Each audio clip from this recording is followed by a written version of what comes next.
इसी के साथ मैं अपने अगले वक्ता कॉमरेड शहला रशीद को, जो कि JNU-STU की वाइस प्रेसिडेंट है, जिन्होंने इस संघर्ष की मिसाल को अभी तक जलाया रखा है और आगे भी ये बढ़ाने की कसम खाई है, ऐसे हमारे छात्र नेता कॉमरेड शहला रशीद को मैं इस सभा को संबोधित करने के लिए आमंत्रित करता हूँ।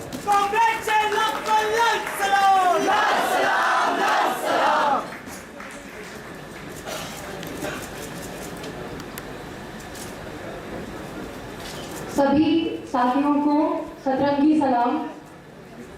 हमारे सभी ऑर्गेनाइजर्स का मैं शुक्रिया अदा करना चाहती हूँ कि हम लोगों को आपने एक मंच पर लाया और एक मंच पर हम लोग आज एक एजेंडे की तरफ बात कर रहे हैं। थोड़ा अफसोस जरूर है क्योंकि कॉमरेड डोनाता प्रसाद हैदराबाद सेंट्रल यूनिवर्सिटी से, वो हमारे बीच में नहीं है, लेकिन इश्यूज आर अलाइव। वो मुद्दे जिनके साथ में कॉमरेड डोनाता प्रसाद अपनी बात यहाँ पर रखते, मुझे लगता है उन इश्यूज को भूलना नहीं चाहिए, बल्कि काफी कम रिप्रेजेंटेशन अगर आप देखें तो है यहाँ पे। हम लोग कुछ यूनिवर्सिटीज को रिप्रेजेंट करते हैं, Jawaharlal Nehru university, Hyderabad central university, FTII, Allahabad university, इन सारी यूनिवर्सिटीज का रिप्रेजेंटेशन तो आ गया, लेकिन देश भर में जो यूनिवर्सिटीज हैं, जो कॉलेज हैं, जहाँ पे यूनियन नहीं है, जहाँ पे छात्रों को यूनियन बनाने का अधिकार नहीं है, अपने आप को पॉलिटिकली ऑर्गेनाइज करने का अधिकार नहीं है, अगर वो लोग यूनियन बनाते हैं उनको बाहर किया जाता है कॉलेज से, उनको धमकी दी जाती है कि तुम्हारे साथ में एकेडमिक विक्टिमाइजेशन होगा। उनकी बात कौन करेगा? हम लोग परसिक्यूटेड जरूर हैं। हमारे एक साथी हैदराबाद सेंट्रल यूनिवर्सिटी में जिनको अपनी जान देने पर मजबूर किया गया, हमारे 3 साथी जवाहरलाल नेहरू यूनिवर्सिटी में जिनको अरेस्ट किया गया, 6 लोगों पर सेडिशन लगाया गया। हैदराबाद सेंट्रल यूनिवर्सिटी में ही कम से कम 25 छात्रों को, 2 शिक्षकों को और एक मीडिया पर्सन को अरेस्ट किया गया।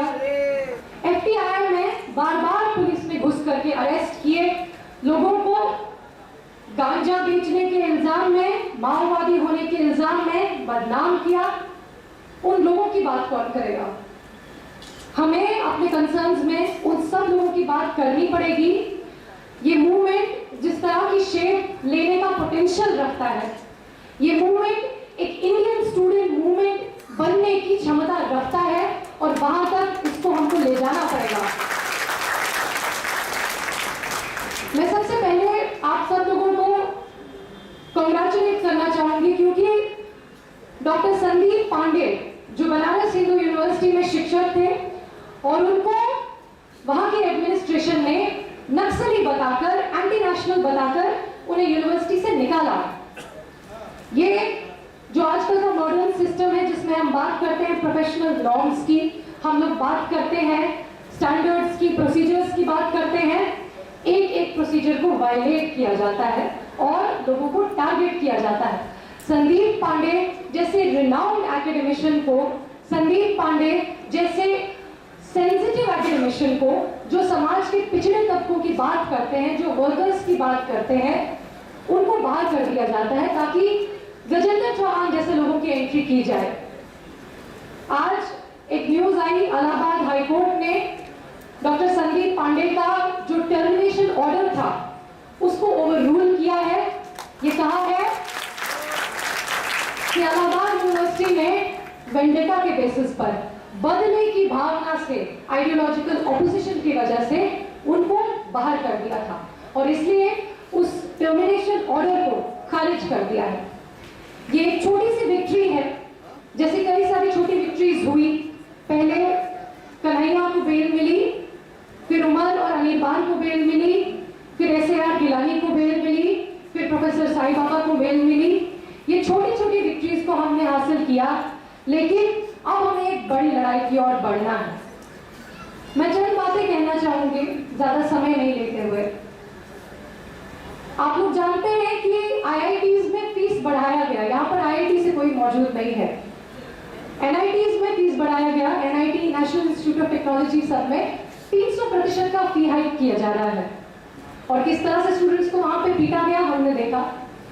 इंडियन इंस्टीट्यूट ऑफ टेक्नोलॉजी जो कहा जाता है कि सबसे प्रीमियर इंस्टीट्यूट है इंजीनियरिंग के हमारे देश में, वहां पर फी हाइक हो रहा है और वहां के छात्र IIT खड़गपुर में प्रोटेस्ट कर रहे हैं फी हाइक के खिलाफ, और उसके बदले में उनको क्या मिलता है? भाजपा के गिरिराज सिंह कहते हैं 10 में से 9 IIT के लड़के बीफ खाते हैं, ये मिलता है उनको। यानी जब आप फी हाइक का विरोध करेंगे, आपको गौ हत्या के इल्जाम में आपको डिफेम किया जाएगा। जब आप ऑक्यूपाई UGC में फेलोशिप की बात करेंगे, आपको एंटी नेशनल बोला जाएगा, आपको जेल में डाला जाएगा। जब आप जिस तरह से हैदराबाद सेंट्रल यूनिवर्सिटी में रोहित वेमुला और उनके दोस्तों ने किया, जब आप मुजफ्फरनगर पे प्रश्न उठाएंगे, जब आप समाज के पिछड़े तबकों की, दलितों की, वर्कर्स की, महिलाओं की बात करेंगे, आपको सुसाइड करने पर मजबूर किया जाएगा। ऐसी परिस्थितियां पैदा कर दी जाएंगी कि आपको अपनी जान देनी पड़े। यही आज हमारे देश में हो रहा है, और इस प्रोसेस का कोई अंत नहीं है। ये प्रोसेस शुरू हुआ, हो सकता है शुरू हुआ हो अम्बेडकर पेरियार स्टडी सर्कल से IIT मद्रास में, लेकिन ये धीरे धीरे सभी इंस्टीट्यूशंस को खत्म करने की जो कसम MHRD ने खा ली है, ये उसका हिस्सा है। अगर आप देखें कि किस तरह से यूनिवर्सिटीज में लोगों ने सवाल उठाए, सिर्फ शिक्षा के सवाल पे नहीं, बल्कि रोजगार के सवाल पे, जाति के सवाल पे, महिलाओं के ऊपर जो पीड़न होता है उसके सवाल पे जो स्टूडेंट्स ने प्रश्न उठाया है, वही कारण है कि स्टूडेंट्स को विक्टिमाइज किया जा रहा है। अब आप देखिए, ये रिपोर्ट बोलती रही कि जो डॉक्टर जो JNU में वीडियोस चलाए गए जी न्यूज पर, वो डॉक्टर थे, लेकिन फिर स्टूडेंट्स को अरेस्ट क्यों किया गया, इसका कोई जवाब नहीं है किसी के पास। जवाब ये है कि हम लोगों ने सवाल पूछा, हम लोगों ने सवाल पूछना बंद नहीं किया।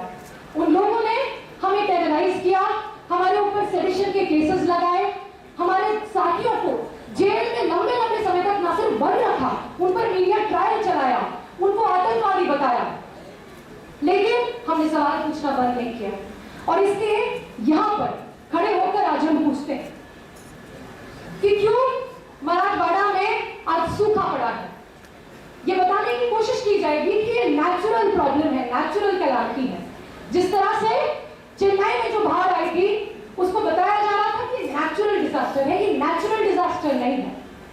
It's not a natural disaster, it is a disaster due to the disastrous developmental policies, due to the faulty developmental models that we are adopting in every city. The Chennai floods were a result of that, and so is the drought that has hit Marathwada. कई सारे गांव में फेवड़े बाजार है, वहां पर भी ये कहा जा रहा है कि रेनफॉल नहीं हुआ, वहां पर भी 50% कम रेनफॉल हुआ था, लेकिन वहां पे ड्राउट नहीं आया क्योंकि वहां पर मैनेजमेंट ठीक से हो रहा था, वहां पे रेन वाटर हार्वेस्टिंग और इस तरह की चीजें हो रही थी। वहां पर बाढ़ नहीं है, वहां पर ड्राउट नहीं आया। पंकजा मुंडे जो भाजपा की नेता है, वो जा करके सेल्फी खिंचाती है पानी के साथ। इस सरकार के पास हर चीज का एक जवाब है, सेल्फी। अगर लड़कियों पर उत्पीड़न हो रहा है, सेल्फी विद डॉटर। अगर कहीं पर कोई डेवलपमेंटल प्रॉब्लम है, सेल्फी विद मोदी। अगर कहीं पर कहत आया हुआ है, तो selfie with water. How ridiculous can this get? Can it get more bizarre than this? I can't imagine.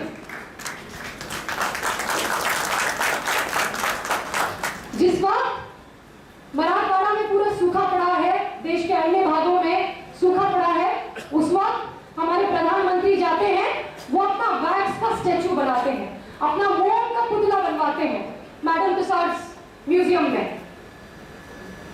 These are the priorities of our government, and these are the questions we will continue to ask. We will continue to ask why water was being diverted to IPL and to the private bungalows of all the government ministers and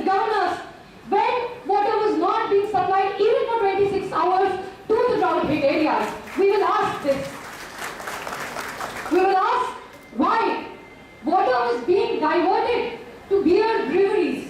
We will ask why the bottling companies were allowed to continue fracking.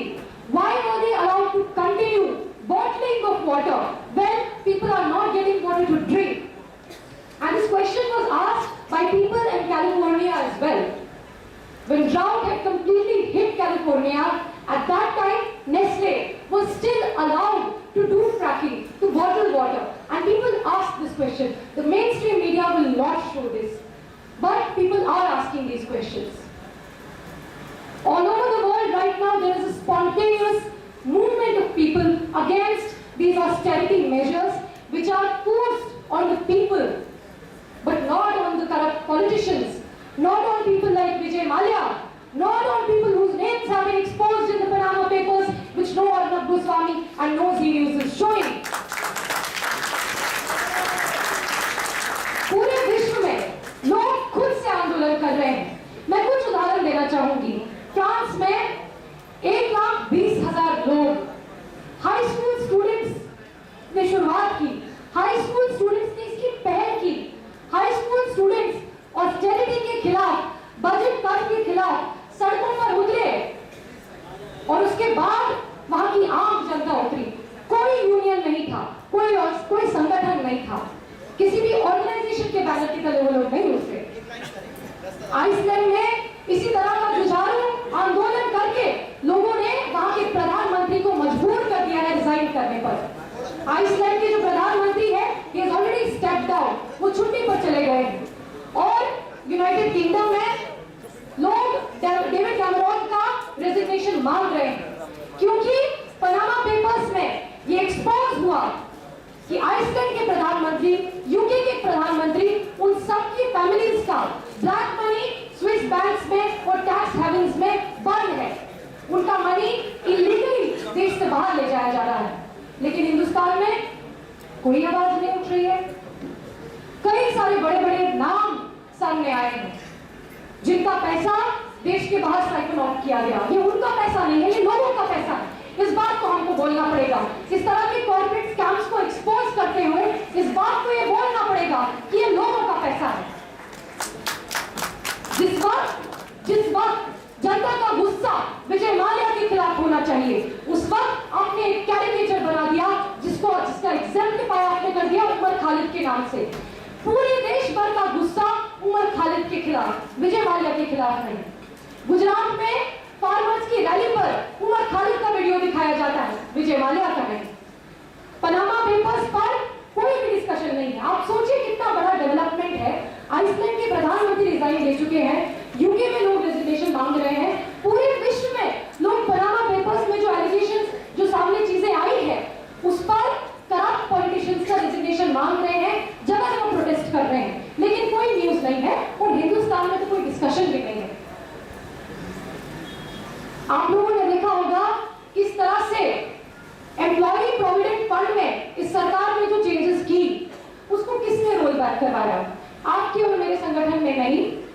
Bangalore में garment workers, महिला garment workers जो किसी भी union के अंदर organise नहीं थे, उन लोगों ने सड़क पर उतर करके पूरी सड़क जाम करके केंद्र सरकार को चुनौती दी और ये कहा कि आप इस तरह का खिलवाड़ हमारे साथ नहीं कर सकते हैं, हमारे रोजगार के साथ नहीं कर सकते हैं. कई महीनों से ये बात चल रही थी. हमारी पार्टी का भी ट्रेड यूनियन है, उसने भी कई कार्यक्रम कराए, कई लोगों ने change.org पे पिटीशन डाला, अन्य लोग अपनी अपनी जगह आंदोलन कर रहे होंगे. लेकिन इन लोगों ने जो साहस दिखाया और उनके साथ में जो बदतमीजी हुई, उसके बावजूद जो साहस उन्होंने दिखाया, उनके गाल खींचे गए, महिला गारमेंट वर्कर्स के गाल खींचे गए बेंगलुरु पुलिस के द्वारा. ये कितनी शर्मनाक घटना है. उनको मारा गया, उनको कहा गया कि ये तो फ्रस्ट्रेटेड महिलाएं हैं.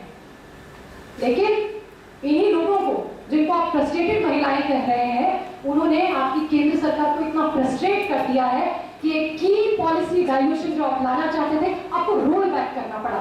आपको लैंड एक्विजिशन ऑर्डिनेंस को रोल बैक करना पड़ा. लोग जगह जगह आंदोलन कर रहे हैं. स्टूडेंट्स, अगर हम स्टूडेंट्स की बात करें, जिस वक्त जैसा कि कॉमरेड अभिलाषा ने कहा, कॉमरेड कन्हैया जेल में थे,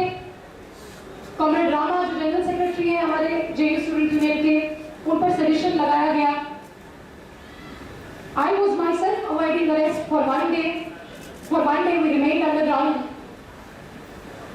At that time, the people, the common students and teachers of the campus, they came out.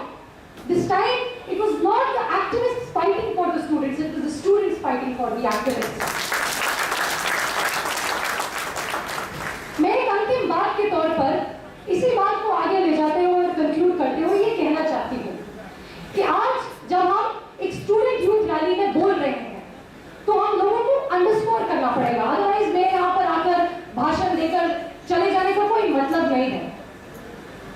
मैं 4-5 अच्छे डायलॉग गिराऊंगी, 4-5 अच्छे चुटकुले मारूंगी, उसके बाद चले जाऊंगी, उसका कोई मतलब नहीं है।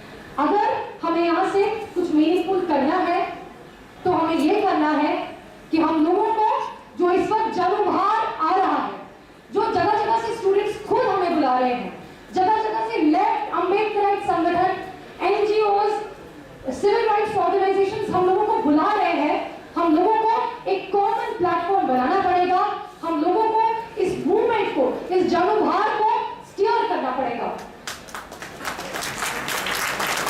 क्योंकि हम लोग यूनियंस में हैं, जैसा मैंने पहले कहा, देश में कई सारी यूनिवर्सिटीज में कोई यूनियन नहीं है। क्योंकि हम लोग यूनियंस में हैं, हमारे पास प्रोग्रेसिव यूनियंस है, ऑलमोस्ट मेजॉरिटी में हम अपनी यूनियंस में हैं, हम लोगों पर एक एडिशनल रिस्पॉन्सिबिलिटी बनती है कि ये जो जनउभार बन रहा है इसको हम लोगों को स्टीयर करना पड़ेगा। आप नेता होते हुए अगर हम लोग आंदोलन ना करें, लोग जरूर करेंगे, लोग अब नेताओं का इंतजार नहीं करने वाले हैं, लोग सड़कों पर आएंगे और हमारे ऊपर है, जो हम लोग उसको एक्टिविस्ट या लीडर कहते हैं, हम लोगों तक है कि हम किस तरह से उसमें अपनी भागीदारी लेंगे। क्या हम लोगों के जनउभार से एब्सेंट रहेंगे या उनके साथ में खड़े होंगे और एक प्रोग्रेसिव दिशा देंगे इस पूरे जनउभार को? क्या हम लोग इसे एक इंडियन स्टूडेंट्स मूवमेंट की शेप देंगे? और ये मूवमेंट एक यूपीए 3 के लिए नहीं होगा, इस बात को हम लोगों को जरूर बोलना पड़ेगा। This movement will not be for UPA 3। UPA जिसका नाम यूएपीए रख देना चाहिए। जिस तरह से उन्होंने मुसलमानों पर दमन किया, मुस्लिम्स का विच हंटिंग किया, घटिया से घटिया कानून लाए जिसको अभी बीजेपी इंप्लीमेंट कर रहा है, घटिया से घटिया पॉलिसीज पाइपलाइन में डाली जिसको बीजेपी अपनी पूरी लॉट के साथ में इंप्लीमेंट कर रहा है। क्या हम उस कांग्रेस सरकार के लिए एक आंदोलन करेंगे? नहीं। हम लोगों ने 16 दिसंबर मूवमेंट किया, हम लोगों ने एंटी करप्शन मूवमेंट किया और इससे क्या हुआ?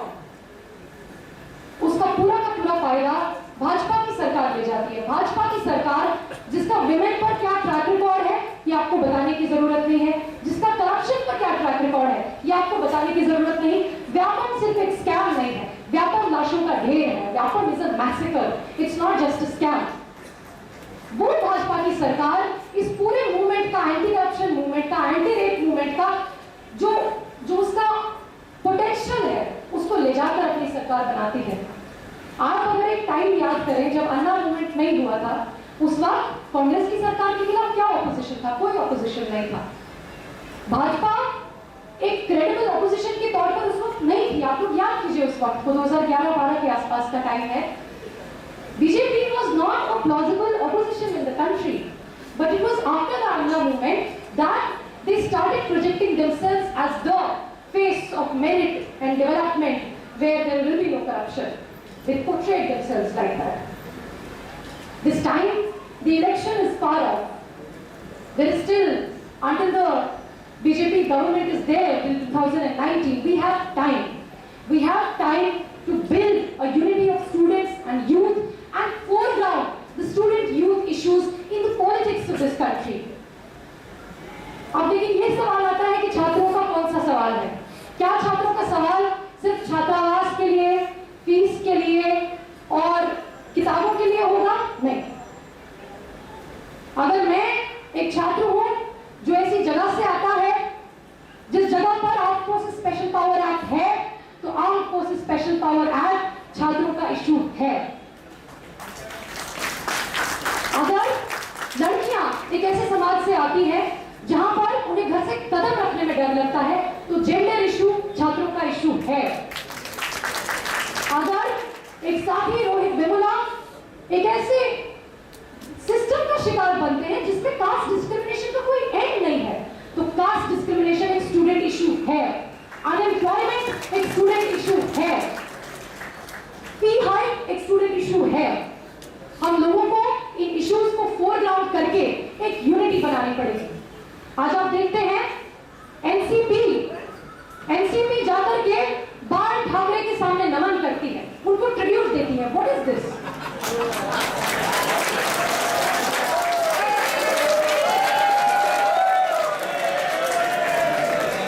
ये बेहद शर्मनाक है कि एक ऐसा आदमी जिसने अपने पूरे जीवन काल में मुसलमानों के खिलाफ, नॉर्थ इंडियंस के खिलाफ जिस तरह से नफरत भड़काई, उसको आप जाकर के नमन करते हैं क्योंकि आपका इलेक्टोरल पॉलिटिक्स का कंपल्शन है। हम लोगों को अपने स्ट्रगल्स को इंश्योर करना चाहिए कि इस तरह की पार्टीज में, इस तरह के बेईमान लोगों के पॉलिटिक्स में हमारा स्ट्रगल फील्ड ना करें।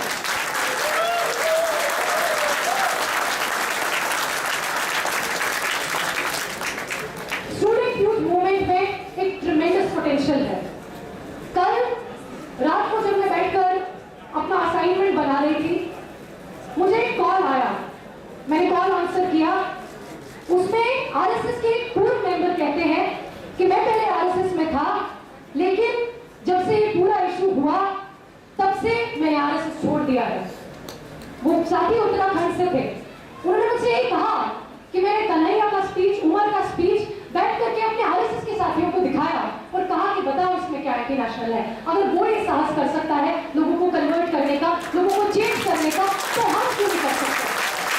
हमको लोगों को जाना पड़ेगा, लोगों के बीच में इश्यूज को फोरग्राउंड करना पड़ेगा। जब मैं बैंगलोर गई थी, वहां पर एक लड़की ने रोते रोते मुझे गले लगाया और कहा कि मेरे पेरेंट्स भाजपा समर्थक हैं, मैं आप लोगों को सपोर्ट करना चाहती हूँ।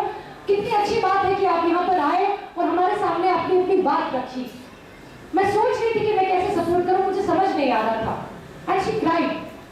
और वो अपने घर वालों के खिलाफ में स्टैंड लेकर अपनी कजिन के घर पर रही। वो अपने घर वालों के साथ में रहना बंद कर दी। अगर वो ये साहस कर सकती है तो हमको कौन सी चीज रोकने में आज अगर आप देखें, जब कांग्रेस कन्हैया अंदर आ रहे थे तो जो लोगों में उत्साह था, क्या वो लोग सिर्फ एआईएसएफ के थे? नहीं, वो लोग सभी पार्टी से थे।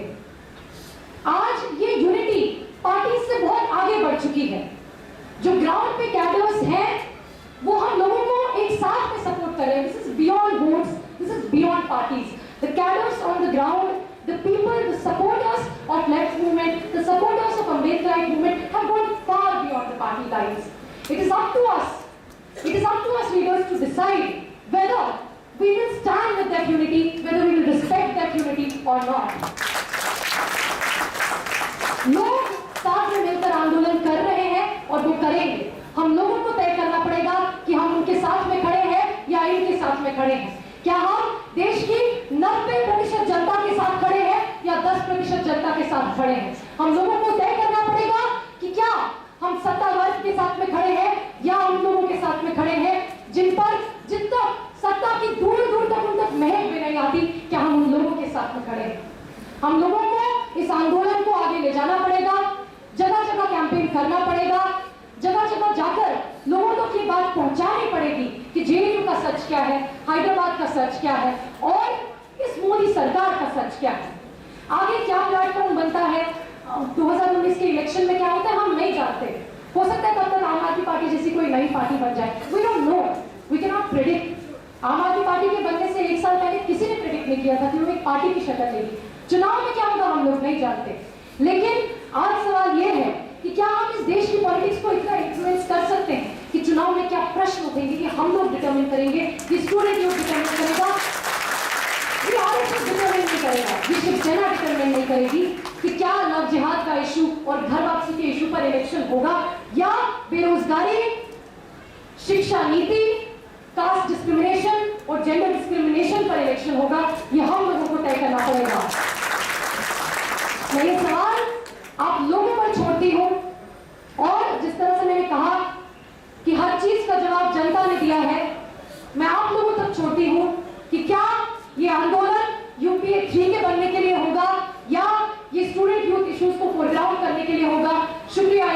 जिंदाबाद। आप सब